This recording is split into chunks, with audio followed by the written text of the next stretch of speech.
squid tentacles that I definitely caught. These things are usually used as bait, and I think it's bloody tragic because they are one of the best foods you can get in your face hole. So I've gone and caught some of these with my bank card. What I'm going to do is make Karaage squid tentacles. Now, if you would have had Karaage chicken at your Japanese shop, it's the Japanese fried chicken. Well, I can tell you, the only thing better than Karaage chicken is Karaage squid. And the reason for that is all these little craggly bits, the suckers, right? These are still a little bit frozen from the ocean. The little suckers become really crispy, and that's exactly what we want out of any kind of a fried thing, particularly Karaage, is crispiness. So, some squid you'll find has little hard bits in the tentacles, and they're almost like teeth. This is quite a young squid, so I can't even see them, which is perfect. If it's an older squid, you'll be able to just run your fingers down them and get all the little teethy bits out. And if not, it's actually fine because they just crisp up. Grab yourself a knife. You don't have to use a giant one. That was the closest one to me. And what we want to do here is cut them into sort of little groups of like 3. And if you find any of the beaks in there, the beak is the bit, it's at the bottom of the head and the top of the tentacles. And that's a bit hard. You want to keep that off. So you want groups of 2 or 3 tentacles. To be safe, what you can do is just get your tentacle and just cut the very top off like that. And that will actually separate some of them out anyway, a lot of the time.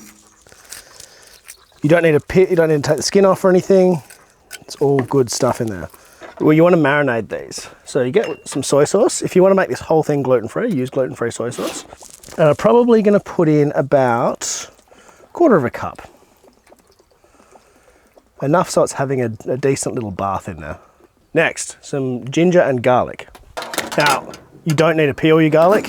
I'm just going to take a little piece off. You want to grate in sort of a bit less than a thumb of ginger. And make sure you use fresh ginger. Makes all the difference. Ginger lasts ages in the fridge or an esky, so, well, it'll last a lot longer than your squid, put it that way. Now, 2 cloves of garlic. Then you just give that a bit of a stir through. You can see it's about halfway up the squid. All right, chuck that in your fridge. All right, it's been a few hours. Been hanging out, having a great old time. Fred has been staring into the trees for some reason, I don't know why. Anyway, it's not relevant. We are going to put on some rice and then we're going to do some interesting stuff. So, pot of rice. You've seen me do this 100 times. It is 1 part rice, 1.5 parts water. That's it. All right, more interesting stuff. Let's get some squid going. So this is a 50-50 combination of corn flour and normal flour. And if you want to make it completely gluten-free, just use corn flour. It actually works really well. Or if you want to make it even crispier, use potato starch. Just that goes against one of my rules, which is you need to be able to get everything at a supermarket. And my supermarkets around my house don't sell it, so I don't use it. You can get them at little Asian stores though. Asian supermarkets will almost always sell potato starch. That's what like Asian restaurants and stuff use to make their stuff really crispy. And it's good for you. So that Jess doesn't die of scurvy, I am going to add some green stuff to this in the form of broccolini. And that'll be really simple, salt, pepper, oil on the grill. We'll sort that out. It's probably time to put oil on. You can use whatever you want. You can use a big pot, big pan. I'm gonna use just a normal skillet. Hope I have enough oil. That's how much oil I have in there. I mean, it'll work. We'll eat. But I'm gonna go and see if I've got some more somewhere. Oh, that's how much I have. The good thing is, as I put the squid in it, it'll get higher up the pan. But at the moment, that's probably like 6 mil. Oh well, let's make it happen. Get this guy in the heat. We want to get that to about 180 degrees. All right, we're at 170 already, so I'll go and get the squid. Bit by bit, you don't want to overwhelm the oil. And sort of roughly keep an eye on which bits you've put in at which time. You don't want to be pulling it all out together if you put them in a few minutes apart, because they're only going to take about 2 or 3 minutes to cook. Yeah, so the oil's cooled down to like 160, which is fine. That's pretty standard for doing this kind of stuff. So that's just a normal infrared thermometer I got from Bunnings. They're not terribly expensive. You can use a meat thermometer, you can use Intuition if you're good. There's definitely not enough oil in here. Oh well. We'll make it happen. It's all getting like frothy because of all the flour in it. Oh well. Make sure this rice isn't...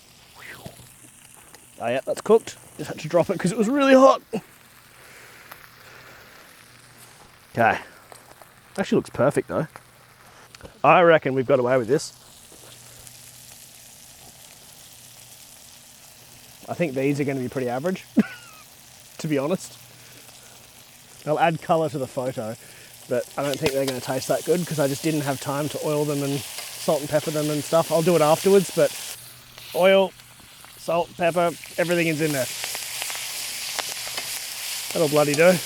All right, let's make this happen. So, better rice. Couple of crispy bits on the bottom of the rice, that's all right. Now, we'll get this broccolini, chop it up. Hopefully it tastes all right. I'm sure it'll be fine. And of course, the main event, squid. Lots of crispy bits, craggly bits, tasty bits. And importantly, Kewpie mayo.